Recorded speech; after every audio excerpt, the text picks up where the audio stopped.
اعوذ باللہ من الشیطان اللعین الرجیم بسم اللہ الرحمن الرحیم۔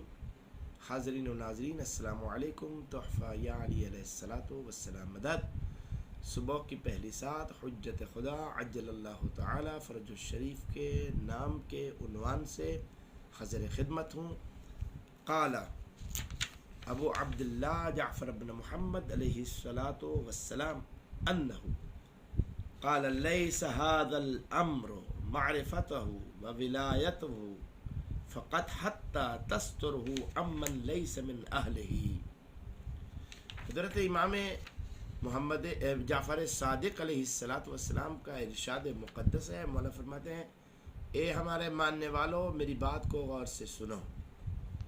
کیا مولا فرماتے ہیں اس امر سے مراد ان کی ولایت کی معرفت حاصل کرنا نہیں ہے، بلکہ اس کو اس سے چھپاؤ جو اس کا اہل نہیں ہے۔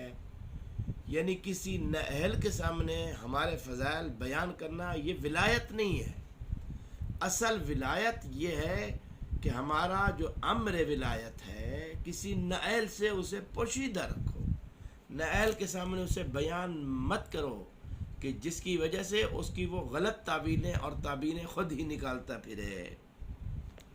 مولا فرماتے ہیں تمہارے لیے اتنا ہی کافی ہے۔ مولا فرماتے ہیں تمہارے لیے وَبِحَسْبِكُمْ أَن تَقُولُوا مَا قُلْنَا وَتَصْمُتُوا عَمَّنْ سَمَتْنَا۔ مولا فرماتے ہیں سنیے تمہارے لیے اتنا ہی کافی ہے کہ وہ کہو جو ہم کہیں اور اس سے خاموش رہو جس سے ہم خاموش رہیں۔ یعنی جو باتیں ہم نے نہیں بیان کی تم کون ہوتے ہو بیان کرنے والے؟ تمہیں کس نے اس بات کی اجازت دی ہے؟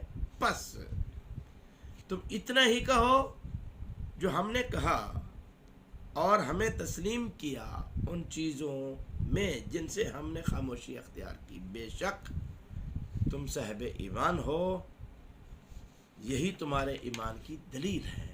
میری دعا ہے مولا کونین بحق محمد اہل بیت محمد علیہ الصلوۃ والسلام ہمیں صحیح معنوں میں اہل بیت علیہ الصلوۃ والسلام کے بتائے ہوئے طریقوں پر زندگی گزارنی اور ان کے امر ولایت کو نااہل لوگوں سے پوشیدہ رکھنے کی توفیق عطا فرمائے۔ یہ حدیث تھوڑی سی طولانی ہے، اس کا آدھا حصہ ہم نے آج بیان کیا ہے، انشاءاللہ آدھا حصہ کل آپ کی خدمت میں پیش کریں گے۔ ہر روز مختصر سا 2-2.5 سے 3 منٹ کی بات کرنا مقصود ہے تاکہ سننے والوں کو ایجاد ہوتی رہے۔ والسلام علیکم ورحمۃ اللہ۔